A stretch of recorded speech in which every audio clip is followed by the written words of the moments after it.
हमको देखना होगा, पूर्व वक्ताओं ने ये कहा है कि जनगणना के दौरान हमारी संस्कृति को, आदिवासी संस्कृति लिखना है। हम यहाँ ये बताना चाहते हैं, धर्म का मामला है, धर्म का मामला है। हम जब आदिवासी हिंदू नहीं है तो हिंदू क्यों लिखे? और जो आज तक हमारा यहाँ पे ये होना चाहिए कि जनगणना के प्रारूप में संशोधन हो, और संशोधन यहाँ वहाँ नहीं होगा, वो होगा संसद में। तो हमें इस बात का पता होना चाहिए कि कौन सी बात कहाँ से निकल रही है और उसका न्याकरण कहाँ होगा। अगर यहाँ हम नाचते गाते रहेंगे तो वो नाचना गाना ही हमारा रहेगा, पर हमको उस स्तर पे उठाने की आवश्यकता है, उस स्तर पे उठाने की आवश्यकता है, तभी हमें कुछ मिलेगा।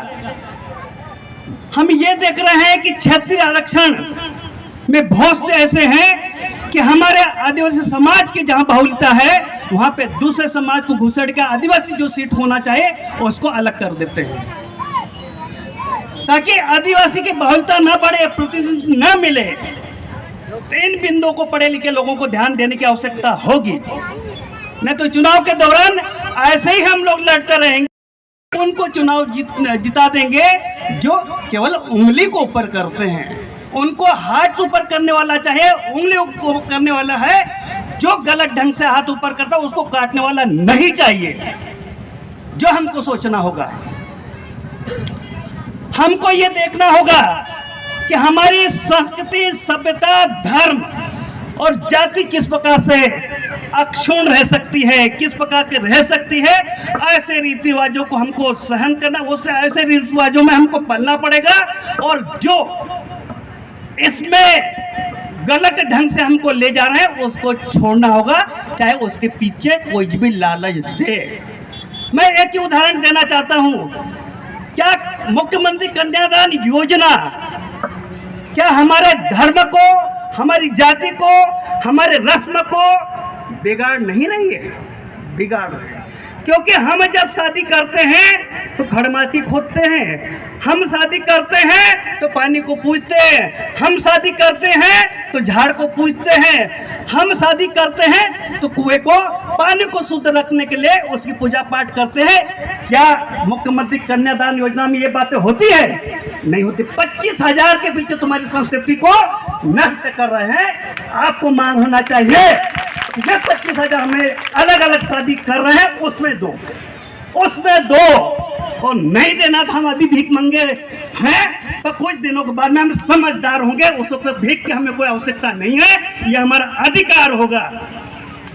और अधिकार की लड़ाई लड़ना हम हमारे रीति रिवाजों को अक्षुण्ण रखें, हमारे मान सम्मान को अक्षुण्ण रखे करें, हमारी बिरादरी को एक साथ में रखे लड़ाई लड़ें। उसमें पाट के लड़ाई लड़ेंगे तो दूसरे लोग, जिस प्रकार से इंग्लैंड वालों ने हम पे राज, अंग्रेजों ने किया, वैसे हमारे राज्य के लोग हम पे राज करते जाएंगे। जब 22 और 45% ST/SC मिलके हमारा मुख्यमंत्री कभी नहीं बना। क्यों नहीं बना? ये इसीलिए कि बांटो और दूसरे को सीएम बनाओ, और यही नियत रहेगी जब तक हम लोग, पढ़े लिखे लोग भी और दूसरे लोग भी, हम कहाँ का हमारी योजनाओं में आघात पहुंच रहा है उसको उजागर नहीं करेंगे, और उस बिंदु तक लेकर भोपाल में और आपके दिल्ली तक नहीं जाएंगे, तब तक हमारा उद्धार नहीं होना है, उद्धार नहीं होना है।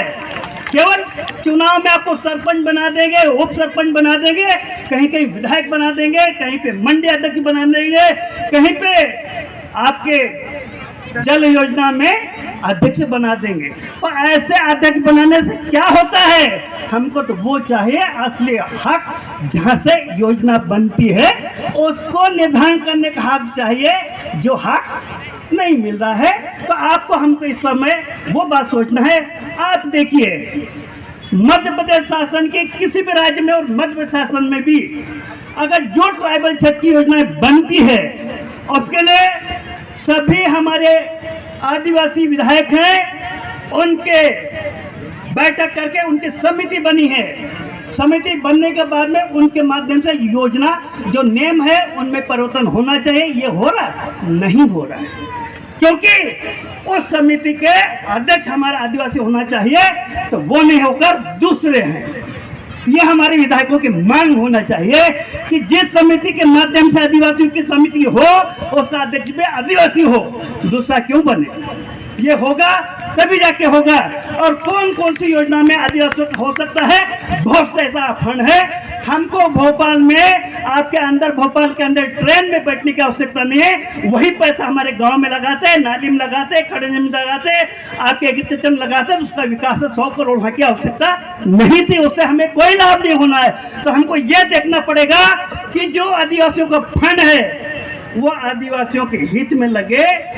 बड़े बड़े रोड बना के हमारे लिए आवश्यकता नहीं है। हम तो वो लोग हैं, पगडंडे पर चलने वाले लोग हैं। जब हमको तब आवश्यकता होगी जब हमको ट्रक होगा, ट्रैक्टर होगा, बड़े बड़े, और हमारे खेतों में अनाज अगर होगा तब हमको पक्के रोड की आवश्यकता है। आज तो हम पगडंडी पे चल के उसका काम कर सकते हैं। तो हमको पगडंडी पे अभी चलना आता है, और पगडंडी पे चले पर हमको तो वो दो जो रोड स्वयं बना सके। हम ये सक्षम बनना चाहिए और उस तरफ आपका खर्च होना चाहिए। हमको पक्के रोड तुम दूसरे लोगों के लिए बना रहे, ट्रांसपोर्ट करने के लिए बना रहे, दूसरी कंपनियों के लिए बना रहे हो, पर हमको उसकी आवश्यकता आज नहीं है, कल होगी, पर आज नहीं है। आज तो हमारे पेट की आवश्यकता है।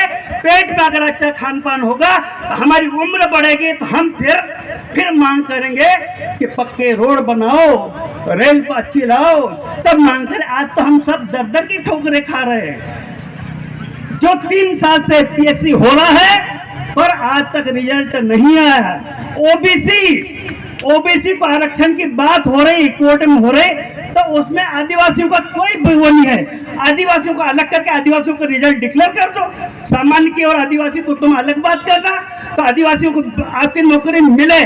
तो 3 साल से हम लटक रहे हैं, दर दर के ठोकरे खा रहे हैं। बेरोजगारों से पूछ लीजिए।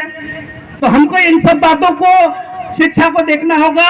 आईटीआई में जितने भी ट्रेड हैं उनको देखना होगा कि वो ट्रेड में आदिवासियों के लिए ट्रेड है, तो हमको उसमें बच्चों को भेजने की आवश्यकता है। एजुकेशन में जिन बच्चों की आवश्यकता है उनको एजुकेशन में हमको आगे बढ़ाने की आवश्यकता है। छात्रावास में जिन बच्चों को, आदिवासी बच्चों को भेजने की आवश्यकता है, वहाँ पे हमारे बच्चों को सामान्य रूप से आपके एडमिशन मिले और उन स्कूलों में पर्याप्त मात्रा में पढ़ाने वाले शिक्षक है कि नहीं, ये देखने की आवश्यकता है। तो इन सब बातों को देखने की आवश्यकता है, और ये आदिवासी समिति की देखने की आवश्यकता है। शिक्षा कहाँ नहीं हो रही उसको देखने की आवश्यकता है। हॉस्टल अच्छा कहाँ नहीं चल रहा वो देखने की आवश्यकता है। कौन से पद खाली है वो देखने की आवश्यकता है। और आपके एग्रीकल्चर सेक्टर में कहाँ का हमारे नहरें, तालाब और ट्यूबवेल होना चाहिए, और उन्नत किस्म के बीज मिलना चाहिए, ये देखने का अवसर, किस योजना से मिलना चाहिए ये देखने की आवश्यकता है। इन सब नुकसान में पीछे वाले मंच से कहा जा रहा कि ज्यादा हो गया, बंद करे। तो मैं अपनी बात को यही विराम